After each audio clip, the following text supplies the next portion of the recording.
Standard 5 GK Chapter number 23 What, Why, How क्या, कौन, कैसे।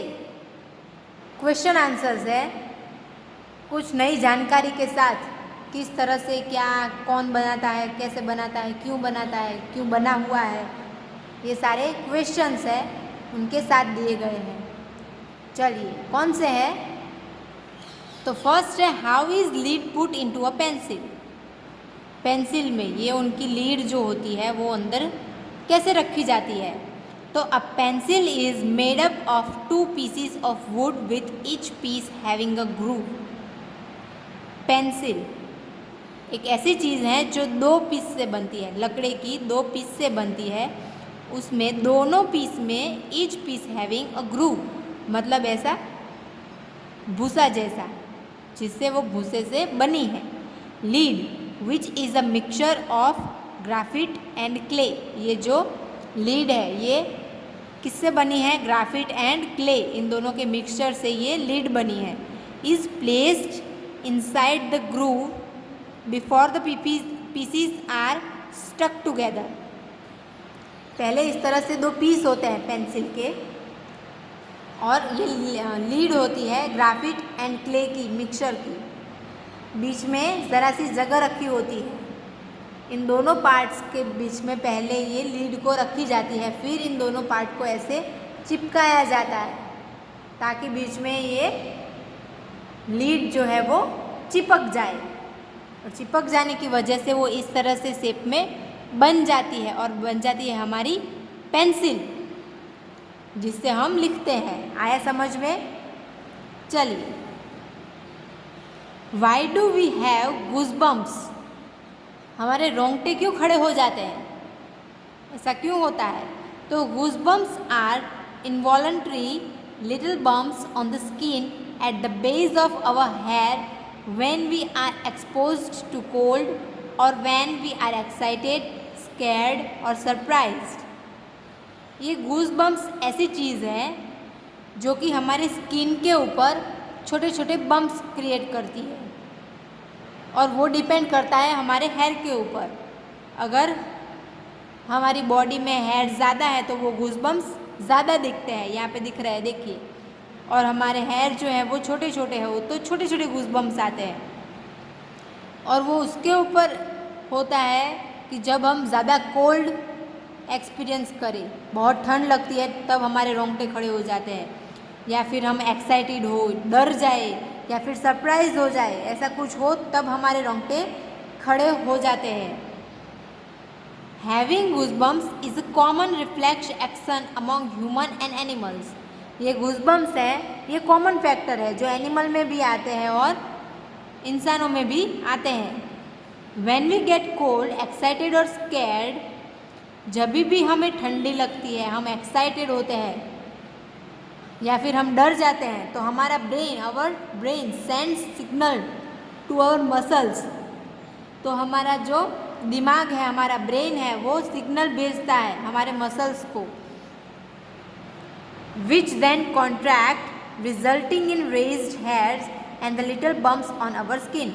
उसकी वजह से, उसके रिजल्ट से हमारे स्किन के ऊपर गूज़बम्प्स आ जाते हैं। आया समझ में गूज़बम्प्स क्यों होते हैं?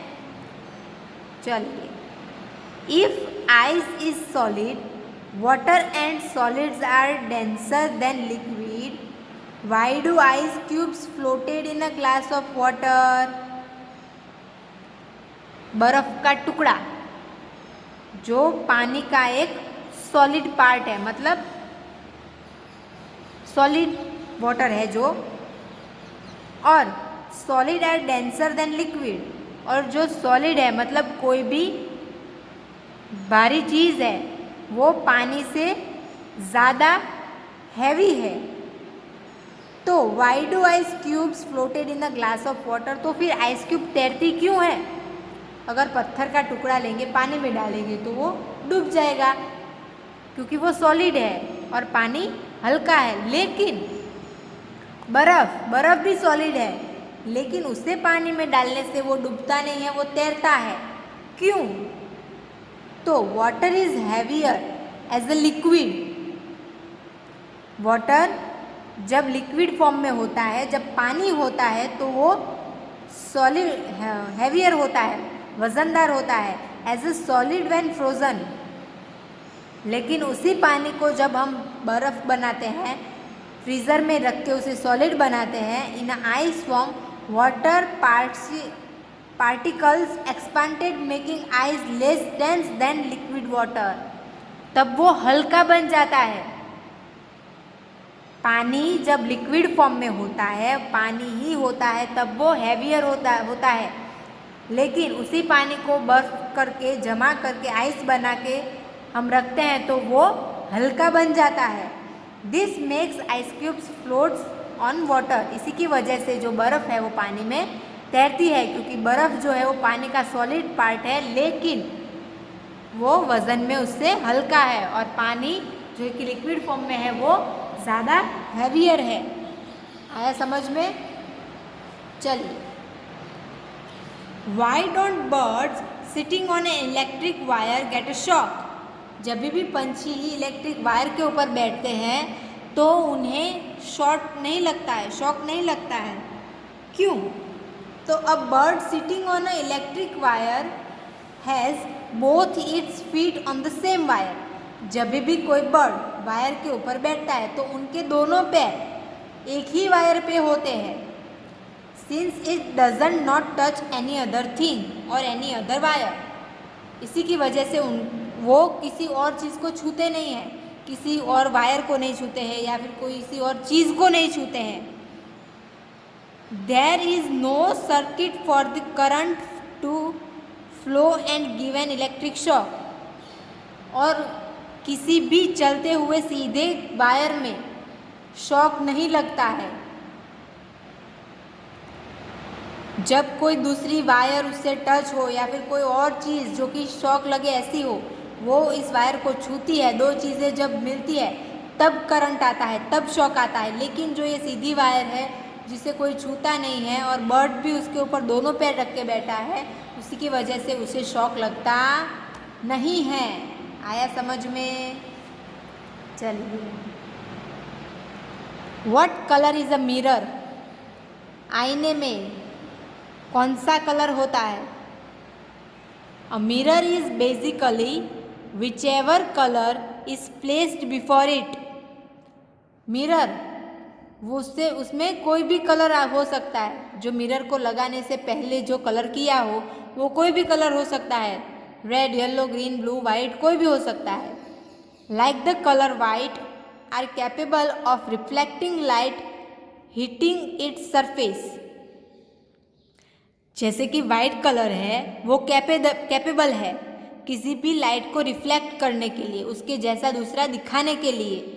हिटिंग इट्स सरफेस, उसके सरफेस पर कोई आता है, कोई चीज़ रिफ्लेक्ट होती है तो उसे अच्छे से दिखाने के लिए वाइट कलर कैपेबल होता है।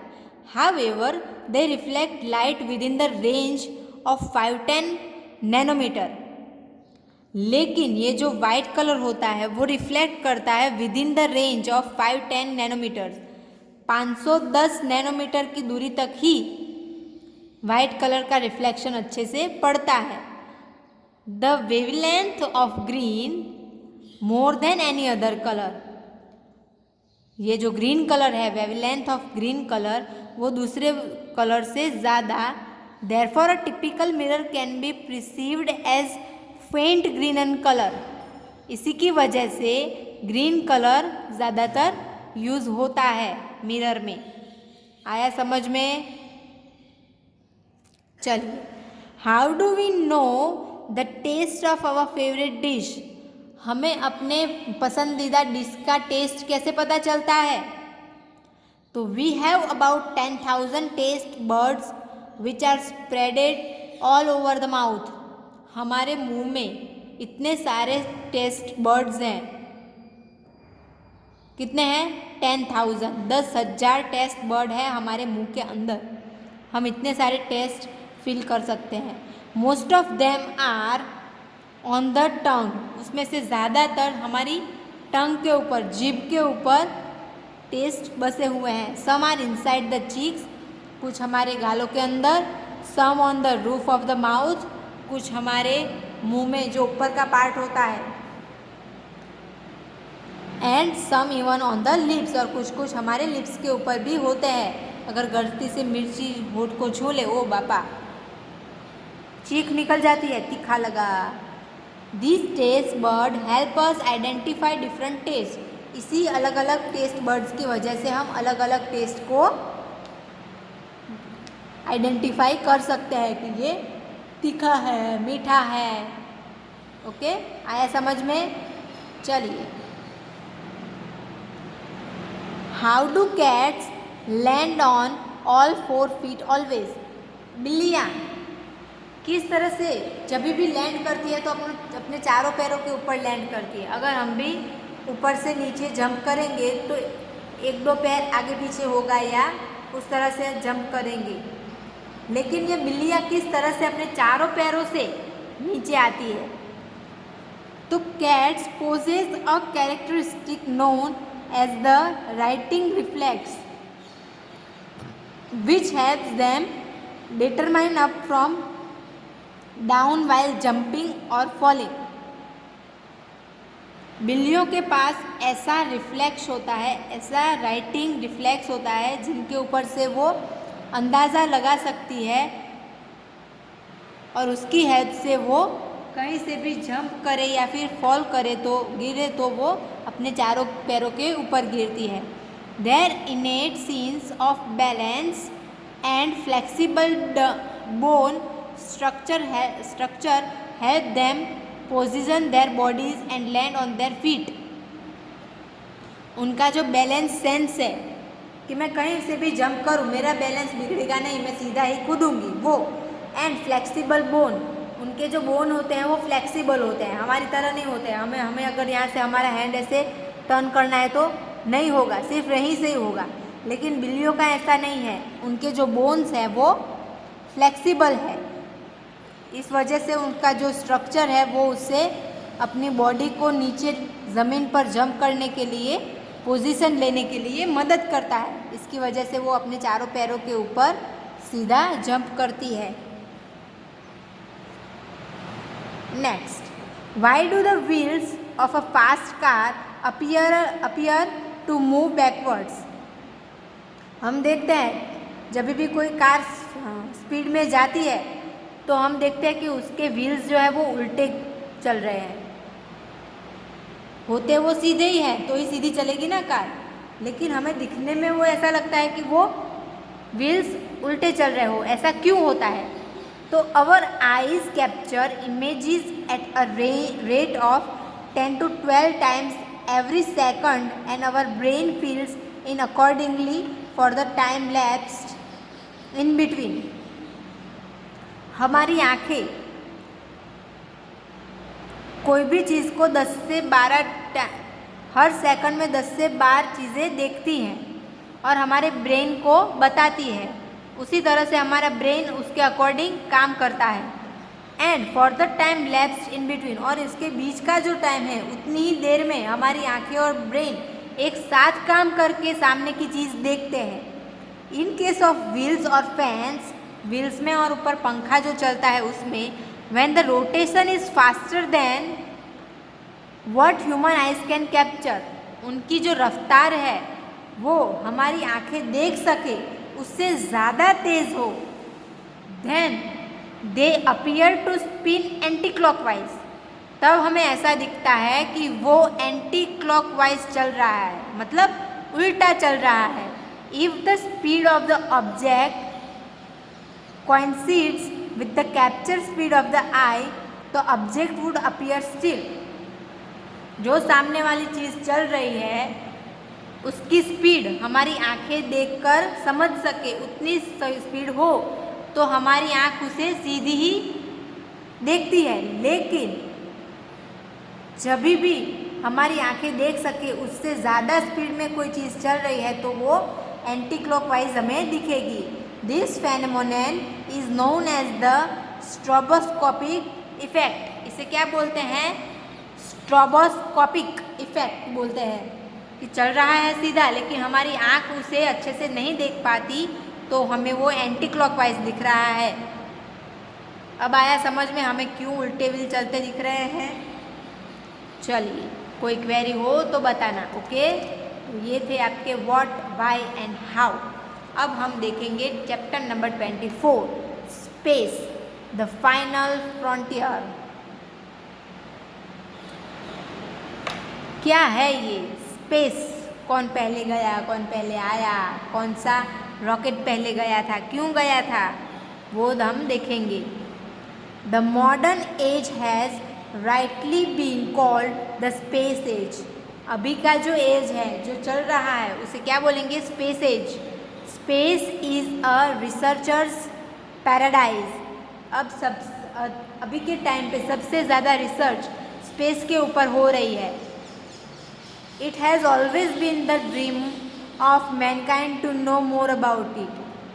सबको ज़्यादा उत्सुकता होती है इंसानों को कि स्पेस में ऐसा क्या है, कहाँ है, कौन सी चीज़ें हैं, वो हम जानने के लिए बेसब्र होते हैं हर बार। Given below are a few questions about mankind's journey into space. यहाँ पे कुछ क्वेश्चंस हैं जो हम इंसानों ने जर्नी किए हैं पृथ्वी से स्पेस तक। Answer them with the help of the clues. यहाँ पे आपको क्लू भी दिए गए हैं, उसके ऊपर से आपको उनके आंसर देने हैं, ओके। चलिए, the boundary between the earth atmosphere and outer space is known as. हमारे अर्थ की बाउंड्री और एटमॉस्फेयर के बीच में जो स्पेस है उसे क्या बोलते हैं? The Karman line. क्या बोलते हैं? The Karman line. C, first में आएगा C, okay. Next, the first women to enter into space was. सबसे पहली वुमन कौन थी जो स्पेस में गई थी? कल्पना चावला, डी। सेकंड में आएगा डी। चलिए, third, the term used for the speed required by a rocket to leave the Earth's gravitational force and go into space is। जो स्पीड चाहिए रॉकेट को अर्थ की ग्रेविटी को छोड़कर स्पेस में जाने के लिए, उसे क्या बोलते हैं? जी, एस्केप वेलोसिटी। क्या बोलते हैं? एस्केप वेलोसिटी बोलते हैं उसे। जी, थर्ड में आएगा जी, लिखा। चलिए, Rakesh Sharma the first Indian in space flew aboard the spacecraft. कौन सा था वो जो राकेश शर्मा ने फर्स्ट इंडियन स्पेस में छोड़ा था? F, Soyuz T11। फोर्थ में आएगा एफ, सोयूज T11, लिखा। Next, the first private manned spacecraft to venture into space. सबसे पहला प्राइवेट स्पेसक्राफ्ट जो वेंचर हुआ था वो कौन सा था? स्पेसशिप 1। 5 में आएगा B, spaceship 1। Next, the first astronaut to float in space was. सबसे पहला एस्ट्रोनॉट कौन था जो स्पेस पे फ्लोट हुआ था? एलेक्सी लेनोव। ई, 6th में आएगा E, Alexei Leonov. Next, the first Indian born woman to go into space was. India में जन्मी सबसे पहली वुमन जो कि स्पेस में गई थी वो कौन थी? 7 में आएगा एच, वैलेंटीना टेरेस्कोवा। एच, 7 में आएगा H. Last, the man who invented the multi stage rocket and the liquid fuel rocket. Multi stage rocket और लिक्विड फ्यूल रॉकेट जो इंसानों ने इन्वेंट किया वो कौन सा था? कौन था वो इंसान? Robert H गॉडर्ड। 8 में आएगा ए, रॉबर्ट एच गॉडर्ड, लिखा सबने।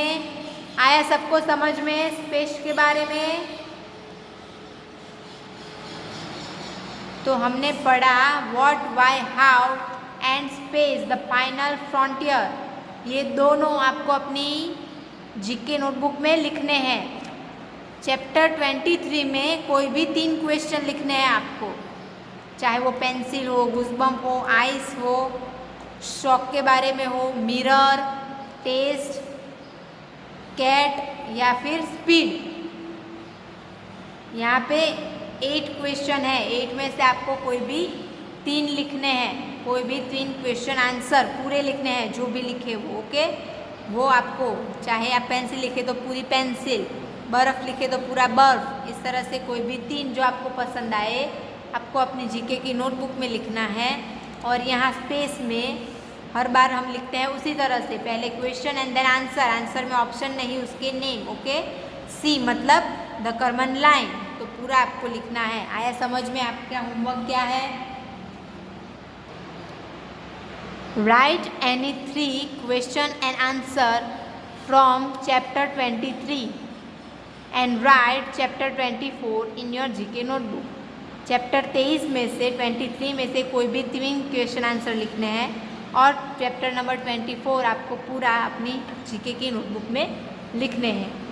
आ गया समझ में? Thank you.